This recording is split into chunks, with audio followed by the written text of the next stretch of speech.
Hamma kulib o'tirdi. Ular to'g'ri to'g'rimizda gapirayotganda. Sessiyaga yaqinlashgan sari har kuni iloji boricha o'qmay ketmasdan shu yerda miting qilishimiz kerak va o'zbek tilini raqobatsiz davlat tili qilishga erishmas ekanmiz. Bizni hech kim millatni hisoblashmaydi.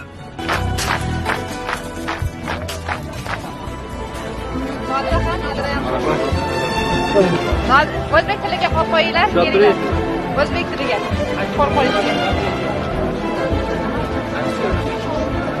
O'tkazib bersa bo'ldi. Boshqa hech bizga hech narsa kerak emas. Janjal to'polon kerak emas. Birligimizni yo'qotmay o'tamiz bo'ldi. Shuning uchun keldik. Qo'ymayaptimi? Men ayaga kirdim, ancha bo'lishadi dedi. Hamma yonaman militsiyalar o'tkazmayapti. Men o'tdim.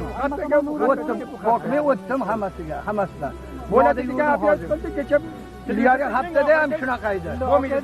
Yana shunaqa bo'ldi. Bizni tilimizni bitta haqoratga nima bo'lib ketganda o'zbeklar qarang, o'zbeklardan ba'zi bir chiqqan odamlar men kunisi xo'jalik mollari magazinda ko'rdim, bitta qiz kelyapti. Okey dedi, sotuvchiga muomala murojaat qilyapti. Vishnalarni, ko'z tushganlarini vitaskrit qiladigandan bormi dedi. Qarang, bizni tilimiz qanaqa haqoratga botib ketganda aka. Endi achinasizda ba'zida shunaqa qilib. Mana o'zini tilini unutgan xalq bora tarixini ham yo'q bo'lib ketdi-ku axir.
Davlat tili bo'lishi kerakmi?